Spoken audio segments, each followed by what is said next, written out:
오늘 수요예배 나온 여러분들을 축복하고 환영합니다. 우리가 지금 사도행전을 보고 있는데 특별히 지금 바울의 1차 전도 여행을 우리가 지금 살펴보고 있습니다. 지도를 한번 보시면 바울의 1차 전도 여행이 시리아 안디옥 예루살렘 교회에 핍박이 왔을 때 핍박을 피해 도망간 사람들이 안디옥에까지 도망을 간 거예요. 그래서 이 안디옥에서 예수 믿는 사람들이 많이 생기게 된 겁니다. 그러다 보니까 예루살렘 교회, 모교회인 예루살렘 교회가 이 안디옥 교회에 목회자를 파송해야 되겠다 이런 생각을 해서 예루살렘 교회에 바나바라고 하는 아주 사람들 앞에 칭찬받는 그런 바나바를 안디옥 교회에 목회자로 파송을 한 거예요. 예루살렘 교회가. 근데 바나바가 목회할수록 더 교회가 부흥한 겁니다. 저기 시리아 안디옥 교회가 부흥을 해요. 그러다 보니까 바나바 혼자 목회하기가 너무 어려워서 사울이죠. 다메섹에서 예수님 만난 사울, 그래서 아라비아에서 치과하고 있었던 사울을 찾아가 가지고 함께 목회하자. 그때 많은 사람들이 믿지를 않았습니다. 사울이 워낙 교회를 핍박하던 사람이었기 때문에 사울이 변화받을 리가 없어. 다 믿지 않았지만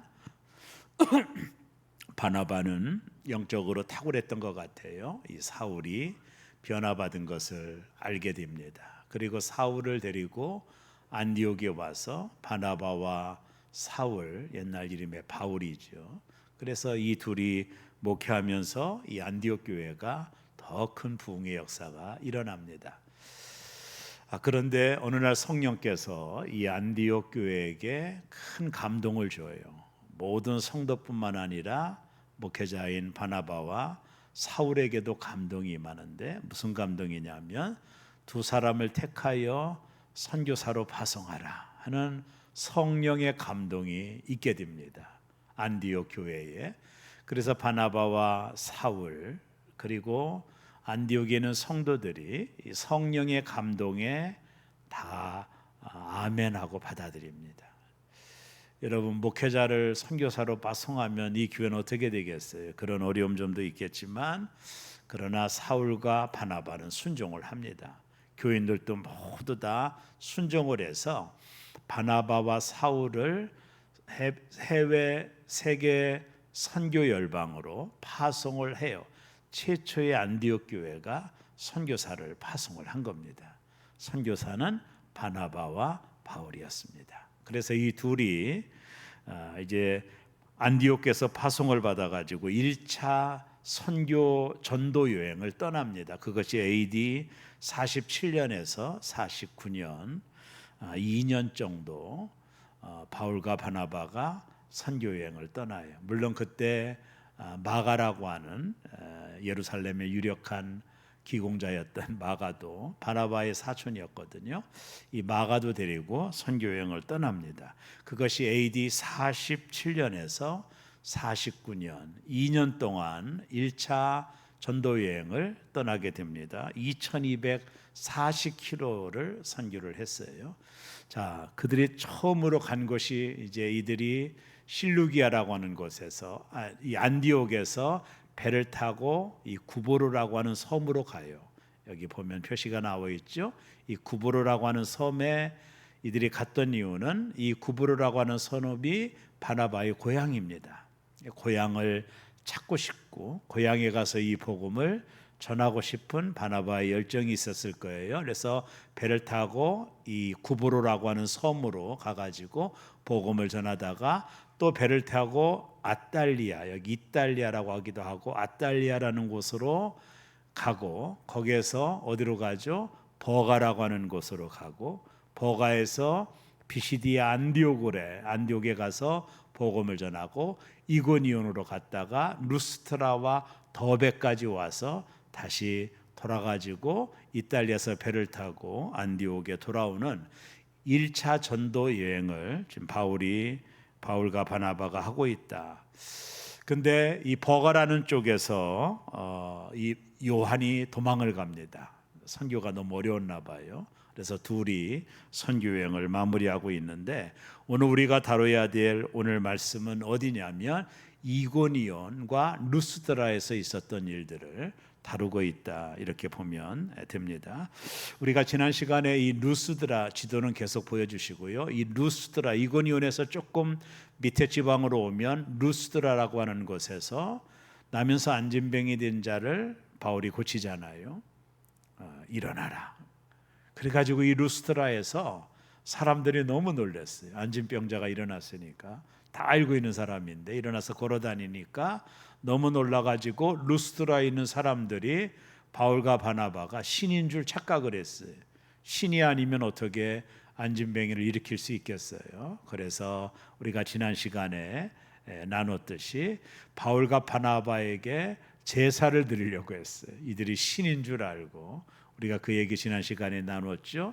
그래서 바울과 바나바가 우리는 신이 아니다, 하나님께서 일을 하셨다 하면서 복음을 전하게 되는 내용이 우리가 지난 시간에 이었던 내용입니다. 오늘은 그 이후에 있었던 일들을 기록하고 있는데, 먼저 14장 19절을 한번 성경을 다 같이 한번 읽겠습니다. 유대인들이 안디옥과 이고니온에서 와서 무리를 충동하니 그들이 돌로 바울을 쳐서 죽은 줄로 알고 시외로 끌어내치니라. 자, 유대인들이 바울이 있는 이 도시와 바울이 개척한 교회들을 계속해서 방문하며 핍박을 했어요. 바울이 지나가서 교회를 세우면 거기 찾아가서 바울을 핍박하고, 계속해서 핍박했던 사람들이 어디까지 왔느냐 하면 이고니온이라고 하는, 지금 바울이 있는 그곳까지, 안진뱅이를 일으킨 그곳까지 와서 유대인들이 그곳에 있는 사람들을 현혹시켜가지고 저 사람들은 잘못된 사람들이다, 막 이렇게 선동을 해요. 그래서 그 이고니에 있는 사람들이 유대인들의 선동에 넘어가 가지고 바나바와 바울을, 특별히 바울을 돌로 쳐서 죽이려고 합니다. 저는 오늘 본문을 보면서 좀 이해가 되지 않아요. 여러분, 조금 전에 바울과 바나바에게 제사를 드리려고 했던 사람들이 아닙니까? 그러던 사람이 어떻게 이 선동에 넘어갈 수 있느냐는 거죠. 바울과 바나바를 숭배하던 사람이 일순간에 유대인의 선동에 넘어가지고 바울을 죽이려고 한 것을 여러분 이해가 되겠어요? 저는 이 본문이 좀 이해가 되지 않아요. 이 본문의 또 다른 비교 본문이 예수님께서 십자가에 달리실 때 일어났죠. 사람들이 호산나 예수님을 환영하잖아요. 근데 얼마 지나지 않아 예수를 십자가에 못 박아라, 폭등이 됐죠. 군중이라고 하는 것이 이런 작용들이 있는 거예요. 바울과 바나바를 신으로 섬기려고 했던 사람들이 골수 유대인들의 말을 듣고 넘어간 거예요. 그래서 바울을 돌로 쳐서 죽이려고 한 겁니다. 뭘 느낄 수 있어요? 이해가 되지 않잖아요. 조금 전까지만 해도 바울을 신으로 섬기려고 했던 사람들 아닙니까? 그런 사람들이 이 골수 유대인의 말을 듣고 현혹되어서 바울을 이 충동에 넘어갔다. 여기 보니까 무리를 충동하니 그랬거든요. 거기에 넘어가서 돌로 바울을 쳤습니다. 바울이 얼마나 돌을 맞았는지 죽은 줄 알았어요, 사람들이. 근데 이게 죽게 되면, 이게 여기 지금 이고니온은 로마가 지배하는 곳이잖아요. 로마법을 따라야 되는 지역입니다. 사람을 돌로 쳐서 죽이면 이 사람들도 큰 문제가 됩니다. 로마법에 의하면 재판도 받지 않고 죽었으니. 사람들이 너무나도 무서웠던 거예요. 돌로 쳐서 바울을 죽였지만, 더군다나 바울은 로마의 시민권도 있는 자 아닙니까? 사람들이 너무 두려워가지고 안매장하려고 시외로 끌고 가서 바울을 그냥 던져버린 거예요. 발견하지 못하도록. 이게 그때 사람들이 바울이 죽은 줄로 알았다고 그랬어요. 이게 인기척이 없으니까 온 몸이 피투성이가 됐겠죠. 머리도 터지고 상상을 해보세요. 모든 사람들이 일제에 돌을 던졌으니까 그 신체가 온전하겠어요. 그러니까 바울이 인기척이 없으니까 사람들이 죽은 줄 아는 거예요. 만약에 죽게 되면 자신들도 문제가 생기거든요. 로마법에 의하여 재판도 없이 사람을 죽였으니까 살인자가 되는 거거든요. 그러니까 두려워가지고 바울의 이 거의 죽었다고 생각했던 바울을 또 사람들이 들쳐업고 시외로 끌고 가서 내친이라 버렸다 그 말입니다. 그러니까 그 당시 바울이 얼마나 돌로 맞았으면 거의 죽은 줄 알 정도로 온몸에 돌로 인한 그 상처들이 얼마나 많았겠습니까? 저는 오늘 본문을 보면서 이런 생각을 해봤어요. 왜 하나님이 그냥 놔두셨을까? 이게 오늘 우리가 가져야 될 관점이거든요. 돌을 던지는 자들의 팔을 부러뜨리든가, 하나님이 그러실 수 있잖아요. 안진뱅이도 낫게 하신 하나님이 왜 바울이 그런 어려움을 당할 때 하나님은 침묵하셨을까? 왜 그렇게 해코지하는 사람들을 하나님은 그냥 두셨을까? 이것도 중요한 주제가 되거든요. 돌 던지는 사람 팔을 부러뜨릴 수도 있잖아요, 하나님이. 근데도 하나님은 돌을 던지는 사람들의 그 모든 돌을 바울이 맞게 그냥 놔두셨거든요. 여기에 우리가 생각해야 될 아주 중요한 복음들이 담겨져 있는 거예요. 여러분, 이제 바울이 왜 이렇게 비참한 일을 당하죠? 바울이 뭐 잘못한 게 있나요? 복음을 전한 이유가 아닙니까? 이 사람이 이렇게 돌에 맞아 죽을 만큼 뭐 죄를 범했나요? 하나님 편에서 보면 하나님의 충실한 종 아닙니까? 복음을 전하는 이유 때문에 이런 일을 겪고 있는 거예요. 여러분, 저라면 얼마나 억울하겠어요. 하나님, 내가 이 먼 곳까지 배 타고 와가지고 가진 고생을 하고 복음을 전했다면 이런 일은 없어야 되지 않습니까? 내가 왜 이렇게 돌에 맞아 거의 죽게 될 상황으로 있게 됩니까? 이렇게 말할 수 있잖아요. 내가 바울이라면 그러지 않겠어요? 나중에 2차 전도회 때 빌립보 갔을 때도 귀신 들린 여자를 고쳤다고 그래서 그 여자를 통해서 수익을 보던 주인이 바울과 실라를 얼마나 때립니까? 거반 죽게 되어 때려서 빌립보 감옥에 갇히거든요. 사람들이 바울과 실라를 때릴 때도 하나님은 침묵하시거든요. 아니, 나타나셔서 좀 도와주시지, 때리지 못하도록 팔이라도 부러뜨리지, 이런 생각할 수 있잖아요. 근데 하나님은 여전히 침묵하시거든요. 우리는 압니다. 하나님의 능력이 없어서가 그런 것이 아니라는 것을. 근데 지금도 바울은 돌에 맞아 거반 죽게 될 정도로 만신창이가 되어 죽은 줄 알고 사람들이 갖다 버려줄 정도니까 거의 생사가 없는 것으로 생각을 했던 핍박을 겪게 된 것이죠. 여러분, 일제에 항거하다가 순교당한 주기철 목사님의 무덤의 비석에 이런 글이 있다고 그래요. 주님을 위하여 오는 고난을 내가 피하였다가 이 다음 내 무슨 낯으로 주님을 대하려오리까? 주님을 위하여 이제 당하는 수욕을 내가 피하였다가 이 다음 주님이 너는 내 이름과 평안과 즐거움을 다 받아 누리고 고난의 자는 어찌하여 왔느냐고 물으시면 나는 무슨 말로 대답하랴? 주님을 위하여 오는 십자가를 내가 이제 피하였다가 이 다음 주님이 너는 내가 준 유일한 유산인 고난의 십자가를 어찌하고 왔느냐고 물으신다면 나는 무슨 말로 대답하랴? 이게 주기철 목사님의 비석에 새인 글이거든요. 일제 시대에 복음을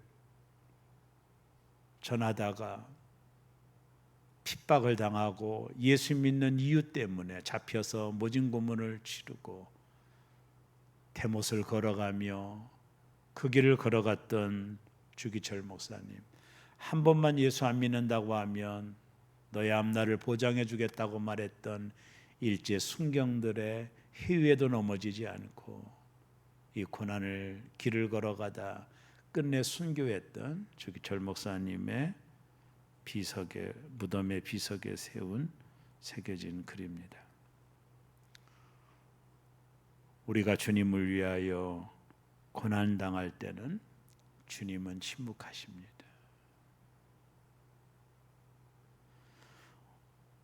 주님을 위하여 핍박을 당할 때는 다른 건 몰라요. 주님을 위하여 핍박과 고난 당할 때는 주님은 침묵하십니다. 이게 사도행전의 역사입니다.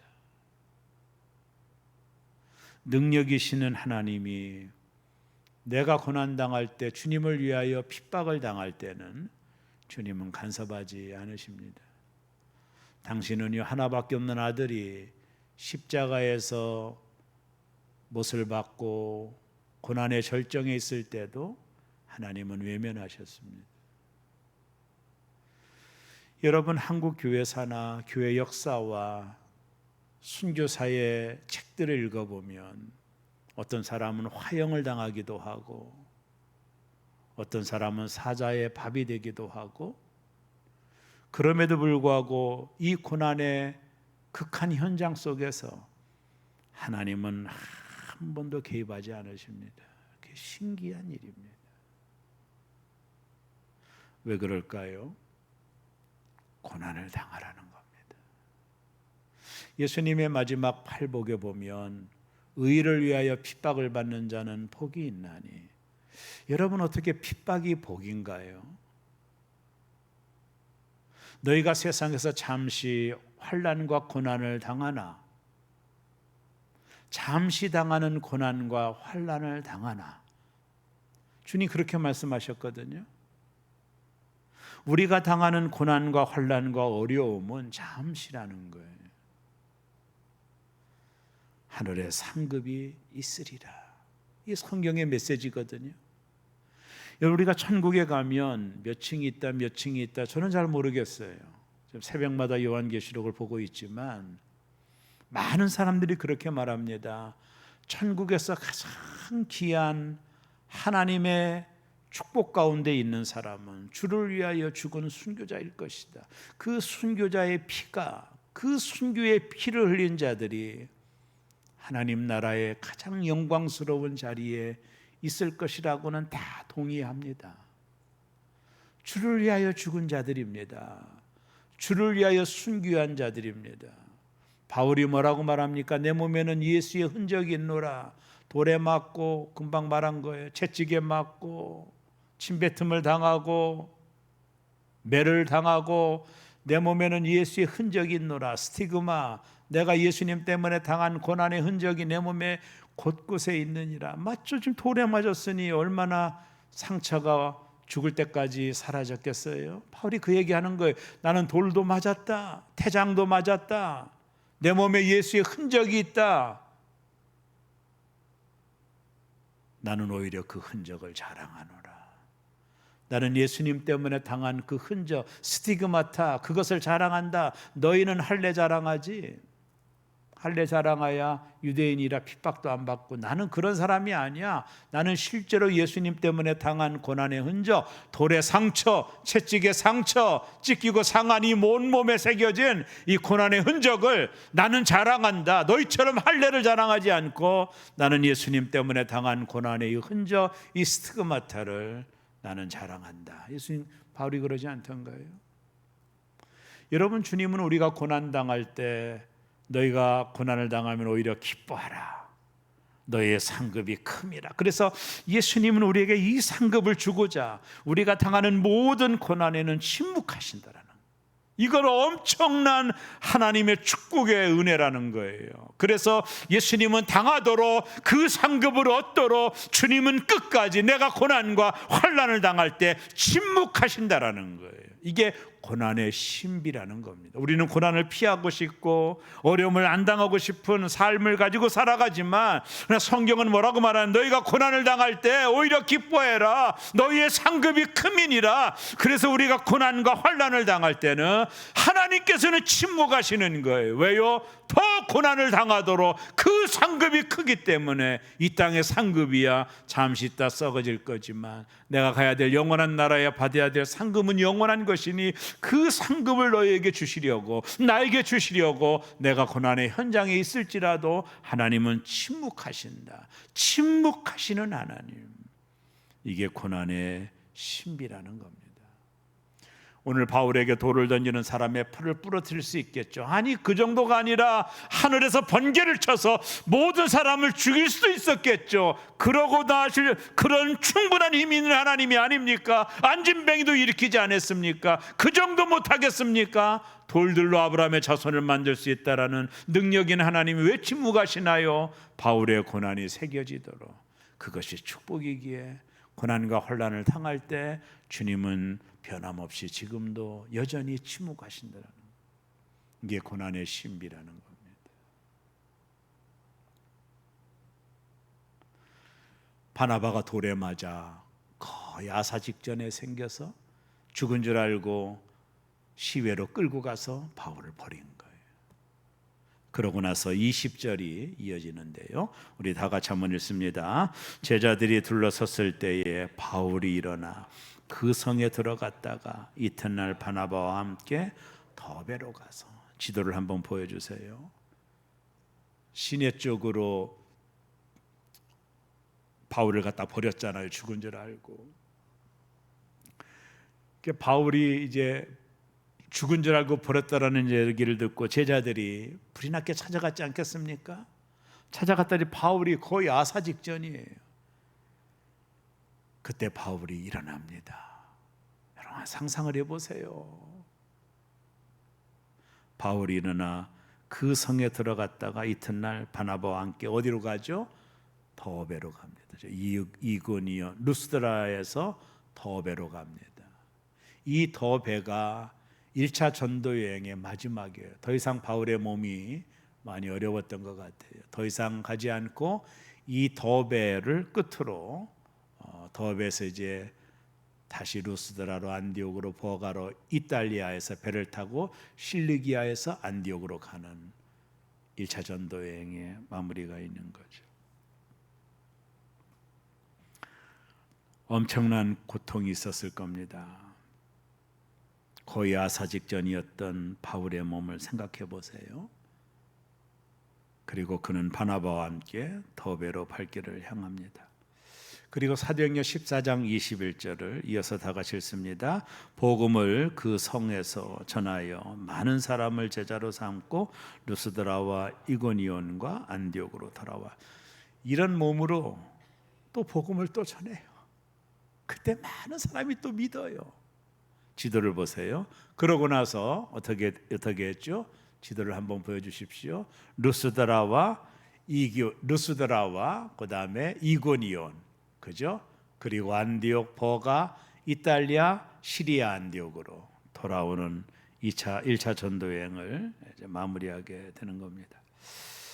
오늘 바울이 이 1차 전도 여행을 마무리하면서 우리에게 주셨던 몇 가지 아주 중요한 메시지가 있어요. 사도행전 14장 22절인데요. 우리 한번 다 같이 읽습니다. 제자들의 마음을 굳게 하여 이 믿음에 머물러 있으라 권하고, 또 우리가 하나님의 나라에 들어가려면 많은 환난을 겪어야 할 것이다. 하나님 나라에 들어가려면 많은 환난을 겪어야 된다. 성도들에게 다짐을 하는 겁니다. 나를 봐라. 우리가 하나님 나라에 들어가려면 많은 환난을 겪어야 될 것이다. 오늘 바울이 믿음의 식구들에게 너희가 믿음을 굳게 해야 된다. 나나 너희들이나 하나님 나라에 들어가려면 앞으로 많은 환난을 겪어야 된다 하면서 그들을 위로하고 있는 장면이 나옵니다.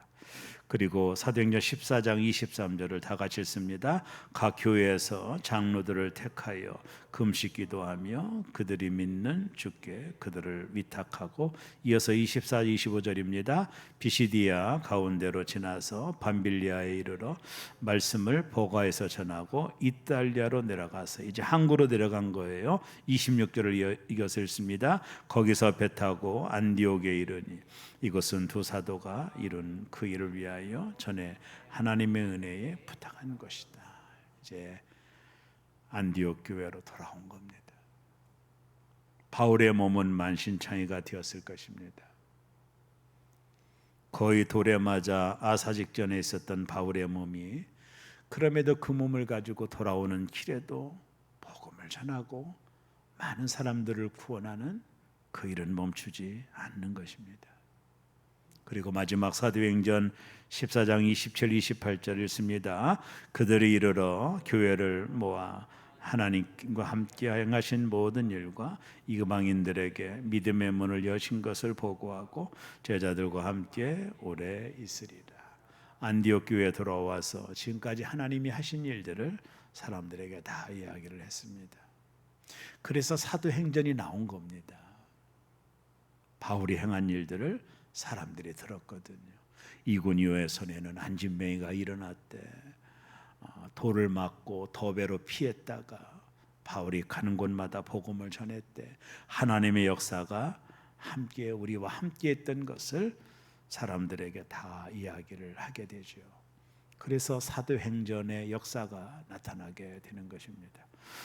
저는 말씀을 정리합니다. 바울은 복음을 위해 많은 고난을 당했습니다.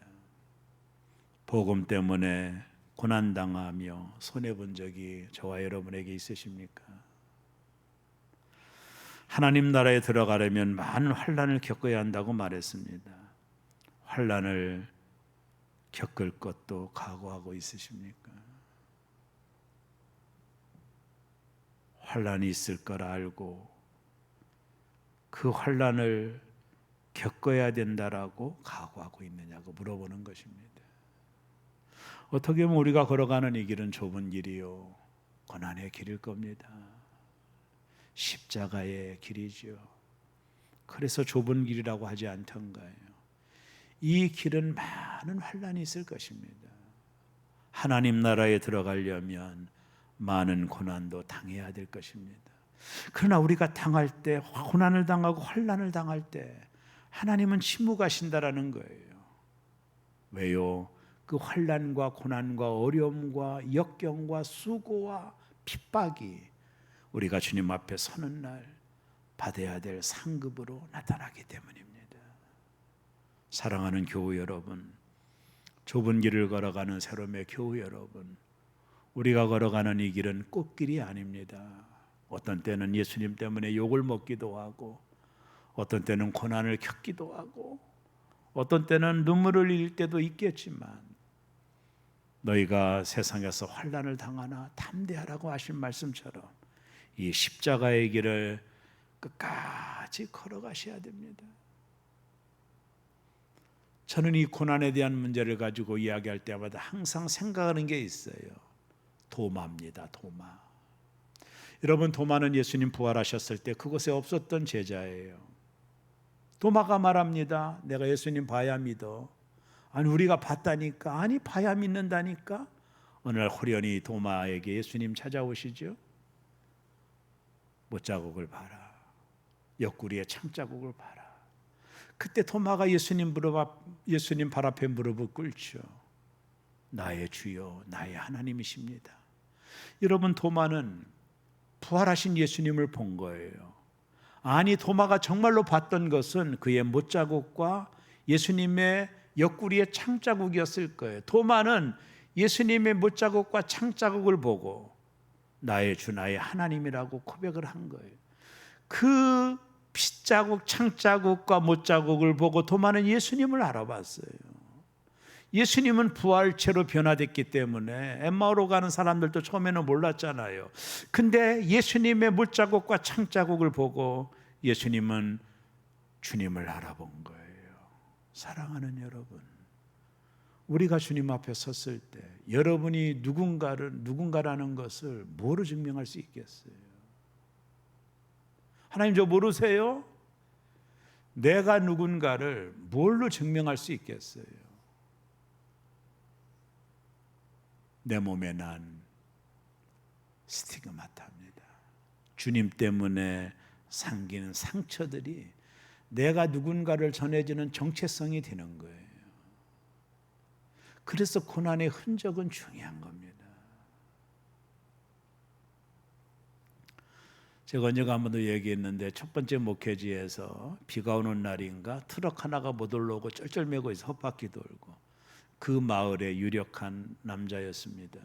이분을 좀 전도하고 싶어서 선생님 제가 좀 밀어드릴까요? 아이, 괜찮다고. 그래서 제가 나무 널빤지를 가지고 교회에서 갔다가 그 트럭 뒤에다가 바퀴다 놓고, 자 선생님 제가 밀 테니까 악셀레다를 밟으세요. 악셀레다를 팍 밟으니 이 널빤지가 팍 쳐가지고 제 정수리에 박혀버리고 말았어요.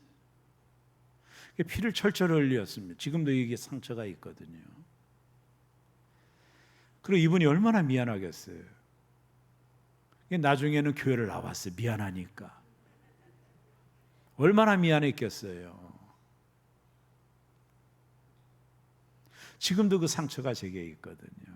이 오른쪽 정수리에 나무가 찢긴 상처들. 저는 그걸 볼 때마다 그분이 떠오르고, 여러분, 내가 누군지는 어떻게 증명하죠? 내 몸에는 스티그마타가 내가 누군지를 증명하는 거예요. 그래서 예수님은 우리가 고난당할 때, 환난을 겪고 어려움을 당할 때 침묵하시는 거예요. 전혀 간섭하지 않습니다. 폴리캅 같은 사람이 너 예수 안 믿는다고 얘기만 하면 이 모든 만찬을 너에게 주고 너의 장례를 보장해 줄게, 그렇게 유혹하잖아요, 로마 군병들이. 그때 폴리캅이 뭐라고 말합니까? 하나님은, 예수님은 한 번도 나를 배신한 적이 없는데 내가 어떻게 예수님을 배신하냐고 그 한마디에 폴리캅을 묶고 불에 태워 죽이거든요. 화형을 시킵니다. 폴리캅이 화형을 당합니다. 여러분, 뜨거운 물에 손가락만 찔려도 얼마나 아픕니까? 다리부터 타오르는 온 몸 상상됩니까? 그때도 하나님은 침묵하시는 거예요. 이게 고난의 신비라는 겁니다. 하나님은 간섭하지 않으셔요. 왜요? 고난의 스티그마타가 영광이요 상급이기 때문에 그렇습니다. 여러분, 바울은 복음을 위해 많은 고난을 당하였다고 그랬죠. 복음 때문에 손해본 적이 있나요? 여러분, 예수님 때문에 손해보신 적이 있나요? 예수님 때문에 욕을 먹어본 적이 있나요? 그거 무서워서 우리는 못하잖아요. 여러분, 예수 믿으면서 손해날 생각을 안 하면은 욕심쟁입니다.